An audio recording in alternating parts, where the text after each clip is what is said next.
Assalamualaikum warahmatullahi wabarakatuh.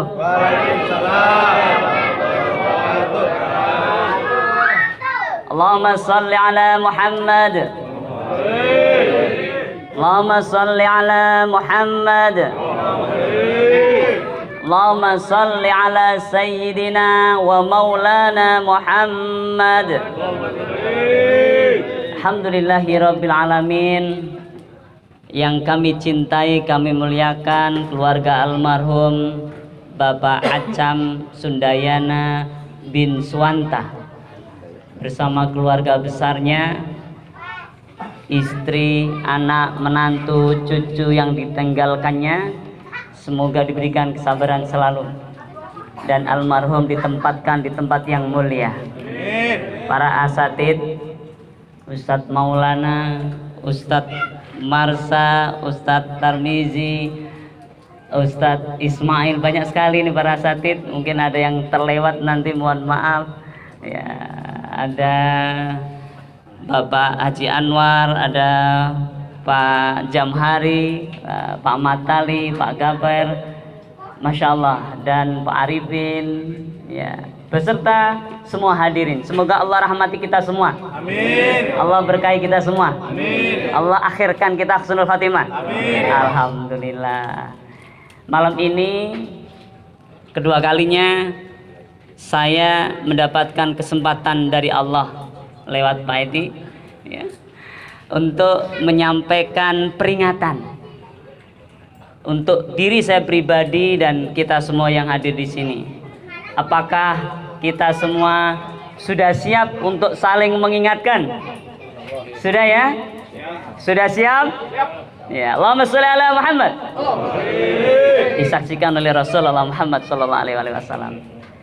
Hadirin bapak-bapak, adik-adik, ibu-ibu yang dirahmati Allah.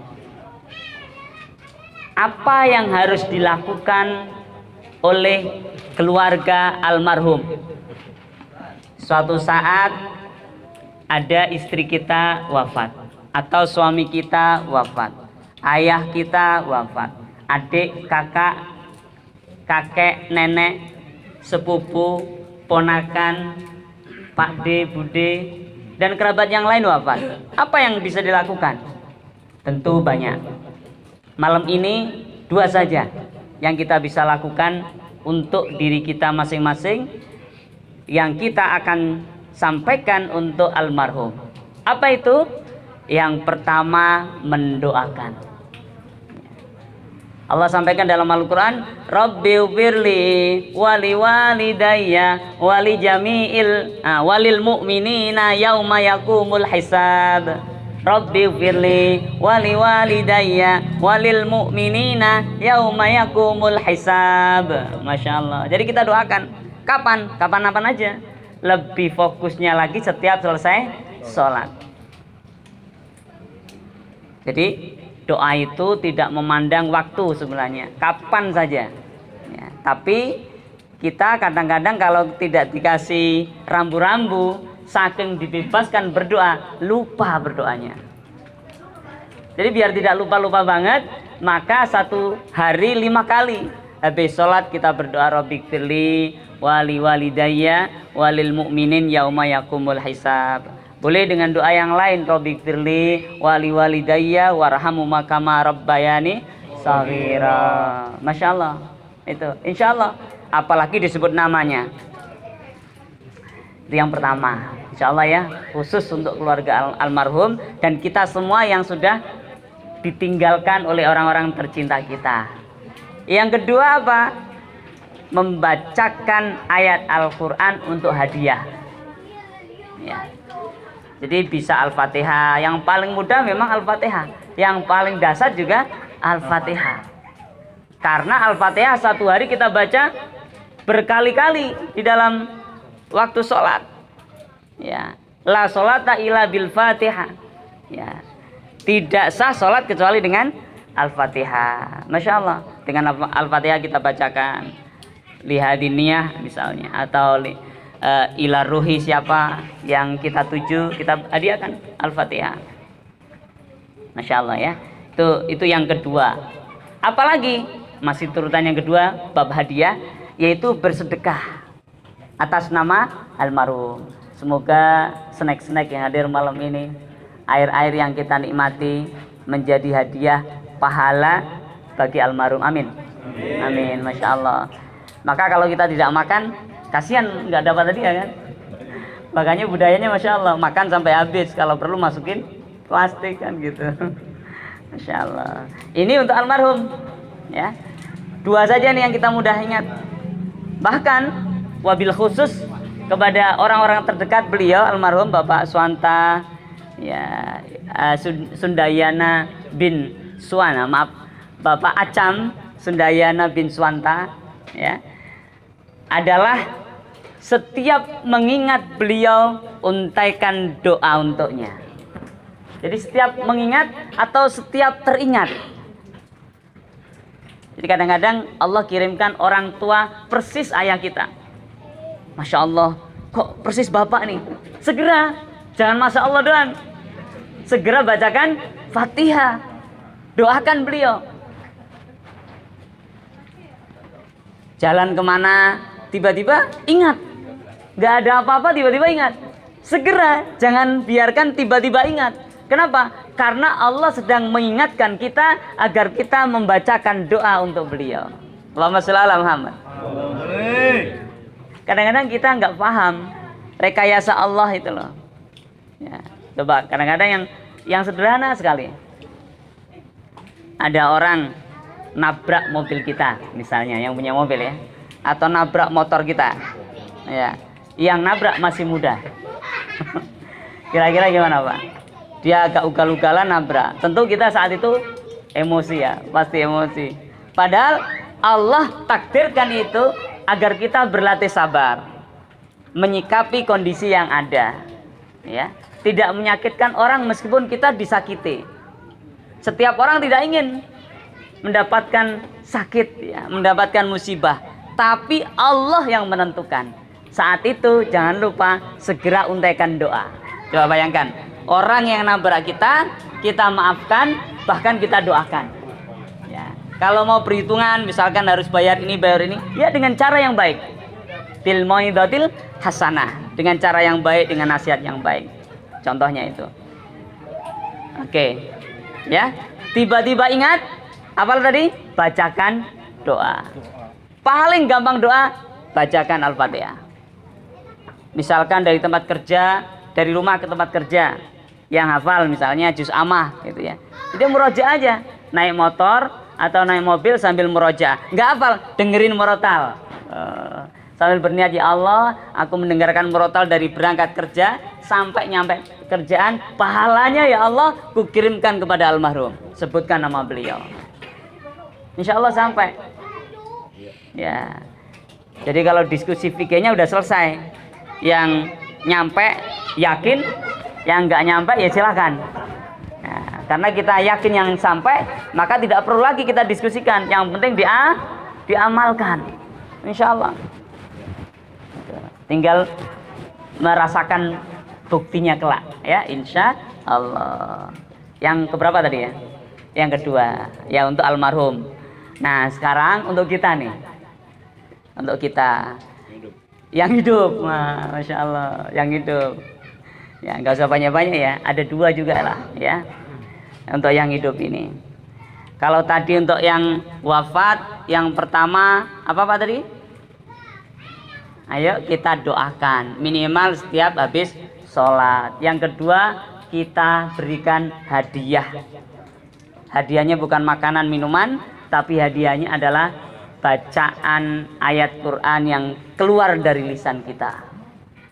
Ya ini bagi yang hidup kayak kita yang insya Allah akan wafat. Amin ya. Kok nggak amin sih?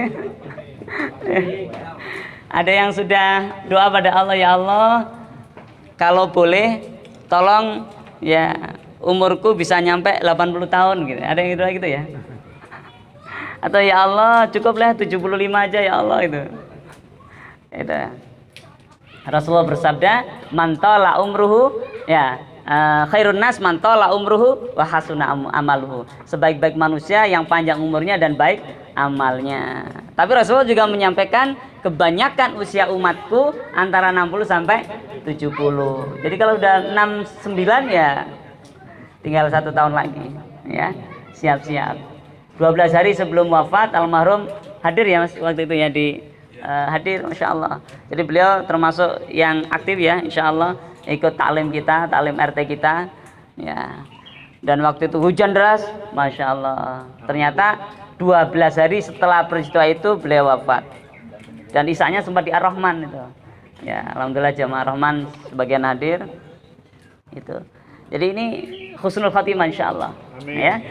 Nah, bagi yang hidup apa? Bagaimana kita mencontoh? Mau tidak mau pasti mati kita. Mau atau tidak? Terserah. Camat ya Pak. Calon mati ya. Masya Allah. Masya Allah. Jadi padahal setiap Jumat selalu kita diingatkan kan. Ya. Ittaqillah gitu ya. Ya ayyuhalladzina amanu taqullaha haqqa tuqatih wa la tamutunna illa wa antum muslimun. Kita ini sedikit demi sedikit menunggu giliran Pak. Jadi setiap hari dimanapun kita berada, saat kita dikasih nikmat sama Allah, hartanya banyak, jadi pemimpin, jadi orang yang kaya, yang bisa nyuruh orang, bahkan bisa kalau ke mana, ke mall-mall itu yang kita beli bukan hanya barang-barang yang bisa dimasukin keranjang, bahkan yang menunjukkan barang pun kita bisa beli. Kan gitu, saking kayanya orang ya. SPG yang sedang jualan barangnya kita beli, orangnya pun bisa kita beli misalnya ya. Ada juga orang yang susah, setiap hari susah, Masya Allah, kadang makan kadang tidak, atau yang sakit sampai seperti nggak ada lagi obat yang mempan untuk dia. Sadarlah bahwa kondisi apapun seperti tadi, selalu kita berada dalam bayang-bayang malaikat. Malaikat siapa? Israil. Masya Allah. Sehingga Masya Allah bapak-bapak, ibu-ibu, adik-adik yang dirahmati Allah, kalau kita belajar sejarah, dahsyat sekali. Rasulullah itu sudah memberikan contoh yang luar biasa. Saat beliau disakiti di Mekah, beliau maafin Pak. Udah berkuasa, Mekah Madinah dikuasai, tapi seluruh orang yang menyakiti beliau dimaafkan. Kalau kita kan kesempatan belas dendam. Nah itu naudzubilahnya. Padahal kita ngaku umat Islam. Jadi nanti kalau ditanya apakah kita sudah termasuk umat Rasulullah, semoga, amin ya rabbal alamin. Karena perilakunya kayaknya ya agak-agak jauh gitulah kita itu dari Rasulullah. Makanya setiap Jumat kita diingatkan, setiap acara seperti ini kita juga diingatkan. Apa yang kita bisa lakukan agar bersiap bisa wafat husnul khotimah seperti almarhum? Yang pertama, awaluma yuhasabu yaumal qiyamati sholat. Jangan pernah tinggalkan sholat. Masya Allah. Beberapa kali dari hujan kemarin kita bahas tarhib ya. Ketika hujan deras kemarin juga pas 3 harinya kita ingatkan lagi, karena sholat ini Masya Allah. Jadi banyak disepelekan. Insya Allah yang ada di hadapan saya, di samping kanan kiri saya, insya Allah sudah rutin. Amin. Ya minimal 5 waktu lah, minimal. Kerja berhenti dulu lah. Ya kalau memang sampai sore ya sebelum maghrib sholat asar dulu lah. Gitu ya. Jangan pernah tinggalkan sholat. Ya. Dalam tarhib itu disampaikan orang yang rutin sholat wajibnya akan dihilangkan dari kesempitan hidup. Masya Allah. Makanya kita lihat orang-orang yang rajin ke masjid Pak, lihat aja di Ar-Rahman misalkan. Ya kanan kiri kita yang rutin, kayaknya hidupnya bahagia itu Insya Allah. Gitu ya. Atau di musola tempat kita sholat di Al-Furqan misalnya. Insya Allah nggak banyak yang sholat, mungkin 2 baris, tapi 2 baris itu Insya Allah husnul khatimah lah. Amin. Gitu. Jadi jangan pernah tinggalkan sholat. Kemarin sudah kita bahas banyak ya tentang apa dasarnya rahasia sholat itu. Masya Allah. Nah yang kedua kita amalkan doa Pak. Jadi semoga malam ini hafal ya. Doanya pendek banget. Ya muqallibal qulub, tsabbit qalbi ala dinik. Hafal Pak ya. Ya muqallibal qulub, tsabbit qalbi ala dinik. Ya muqallibal qulubi, tsabbit qalbi ala dinik.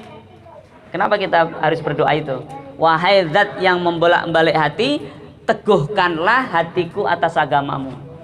Banyak Pak, orang yang baik tapi ujung akhirnya su'ul khotimah, naudzubillah. Banyak sekali. Tapi banyak orang yang Masya Allah, dari awalnya nggak pernah berbuat baik, tapi ujung akhirnya jadi husnul khotimah. Lah kita maunya yang mana? Yang awal sampai akhir semoga baik, amin. Masya Allah.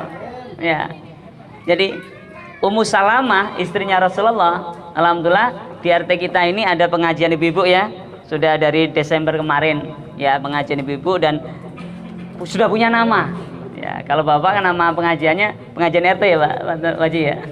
Tapi kalau ibu-ibu namanya saya pilihkan 1 bulan itu, alhamdulillah. Dan ketemu namanya Majelis Talim Ummu Salamah, Masya Allah. Kenapa? Karena Ummu Salamah itu istrinya Rasulullah Muhammad Sallallahu Alaihi Wasallam yang bijak, yang luar biasa di antara istri-istri Rasul yang lain.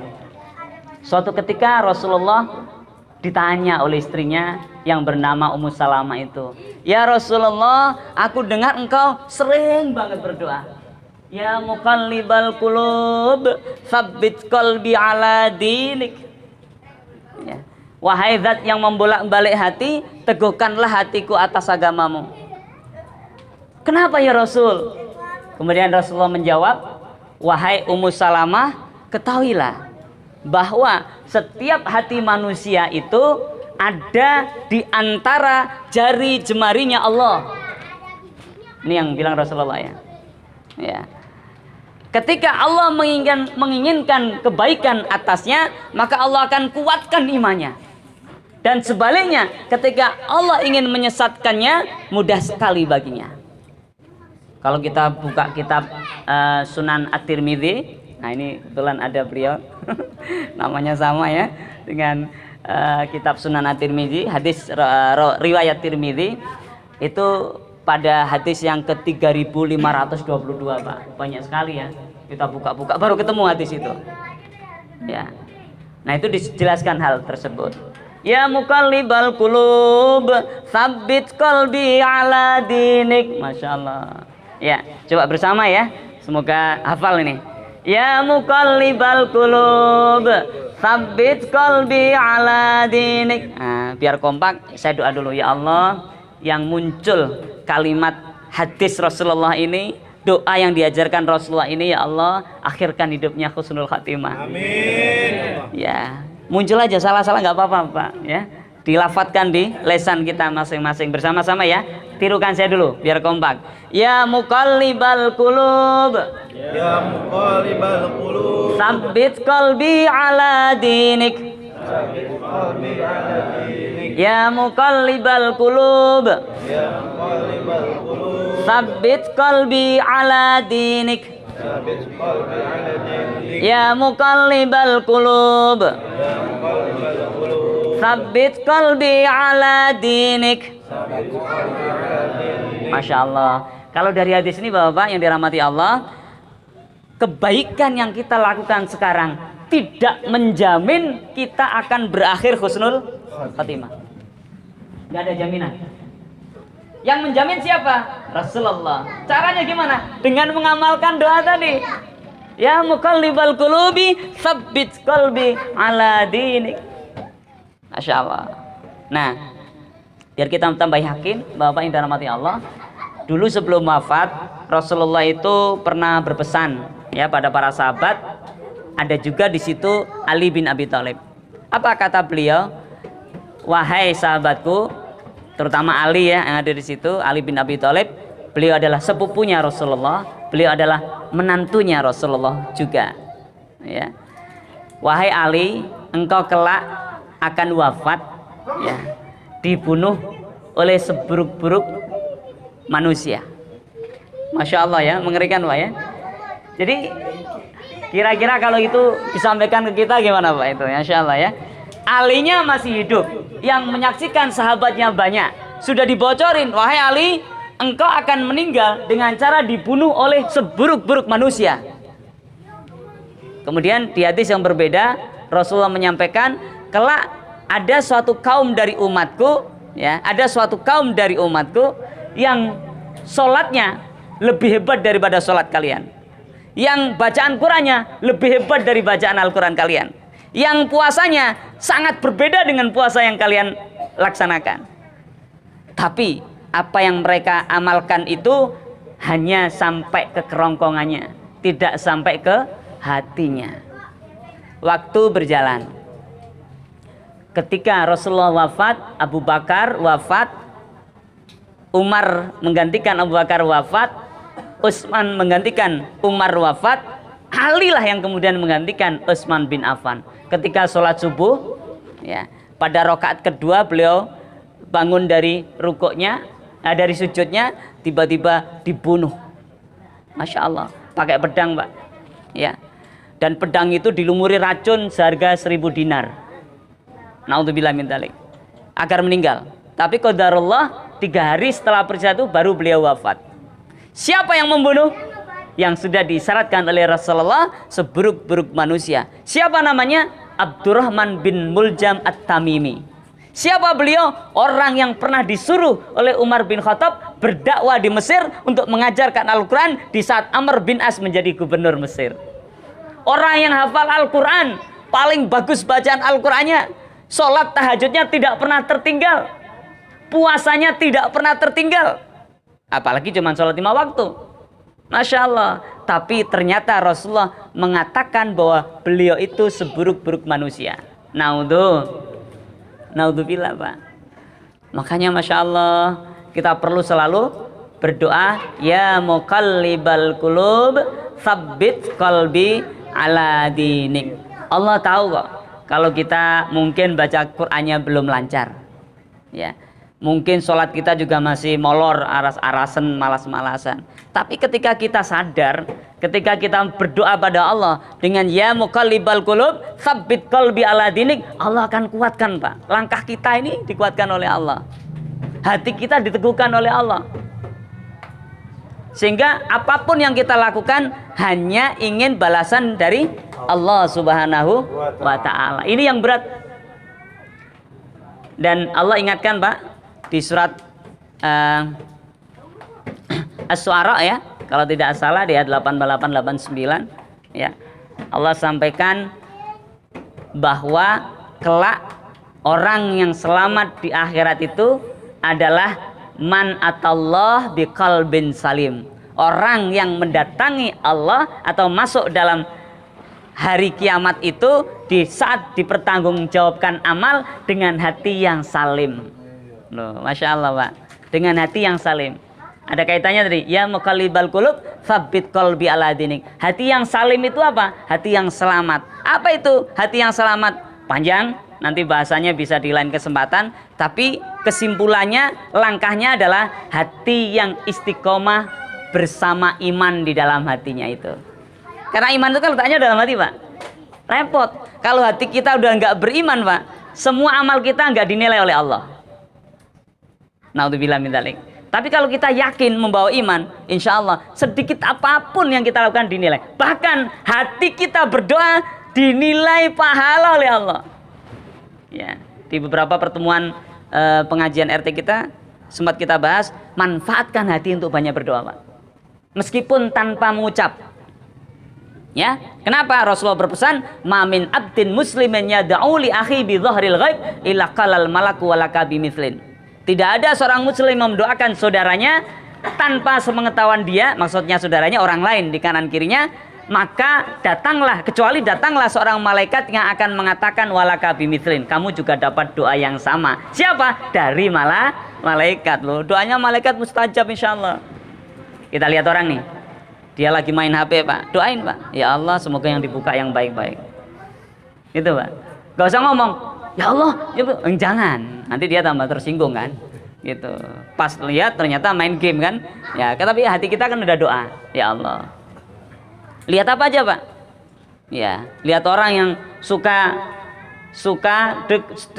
sekali dengan kuburan, tapi sholatnya nggak 5 waktu misal, doain, Pak. Di sini mah nggak ada. Ya, semuanya insya Allah aktif gitu ya. Suka kalau nyamperin kuburan, seneng banget. lihat apa ya ini jenazah-jenazah yang sudah terkubur, masya Allah, doakan dalam hati Pak, ya Allah akhirkan beliau husnul khatimah, amin. Amin. Akhirkan kita juga husnul khatimah, gitu ya. Rutinkan sholat 5 waktunya, gitu Pak. Jadi nggak usah butuh didengar orang gitu loh. Nanti yang punya teman lama siapa gitu, teman SD kita, SMP kita, atau teman pesantren kita, segera doakan dia Pak. Doakan dengan kebaikan dalam hati kita. Ingat siapa, langsung doakan. Doakan kebaikan. Nanti kita akan merasakan Pak, bagaimana ngobrol kita dengan Allah.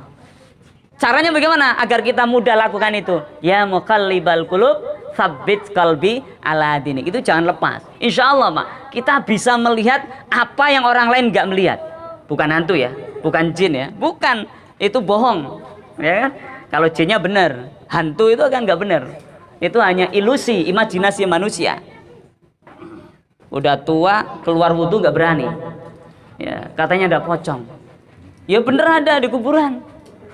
Nah kalau di kanan kiri kita, berarti pikiran kita error gara-gara sutradara pembohong itu, yang mengekspor film-film pocong ke luar negeri. Masya Allah, naudzubillah min dzalik. Naudzubillah. Ya, jangan sampai kita takut sama sesuatu yang gak jelas. Ya, bagaimana melawan musuh yang jelas? Sesuatu yang gak jelas, ilusi kita, imajinasi kita aja takut gitu. Naudzubillah min dzalik. Ya, insya Allah Bapak-Bapak, kalau kita rutin ya muqallibal qulub, tsabbit qalbi ala dinik, maka ketika kita berjalan dalam kondisi apapun, kita akan mudah kontak dengan Allah. Karena langsung kita doa Pak pada Allah. Lihat apa aja. Mau kesini misalnya, tadi dari rumah, ya Allah semoga berkah ya Allah yang hadir. Dalam hati berkah yang hadir. Semoga nanti tausiahnya masuk, bukan hanya masuk ke hati, tapi bisa mudah diamalkan. Itu sudah doa dalam hati. Dan nggak perlu dipublish, apalagi dipakai WA status, lo gue doain ya. Ya apa nih lo balesin apa nih gitu ya, nggak perlu gitu ya. Insya Allah Bapak hadirin, mohon maaf kelamaan ya. Semoga Allah memberikan kemudahan pada kita semuanya. Amin. Untuk bisa mengamalkan ya muqallibal qulub, tsabbit qalbi ala dinik. Dan insya Allah kita berharap Allah makhtim lana bi husnil khatimah. Ya Allah akhirkan kami semua husnul khatimah. Pertemukan kami semua di surgamu ya Allah bersama Rasulullah Muhammad sallallahu alaihi wasallam. Jazakumullah billahi taufiq wal hidayah waridha wal inayah. Assalamualaikum warahmatullahi wabarakatuh. Waalaikumsalam warahmatullahi wabarakatuh.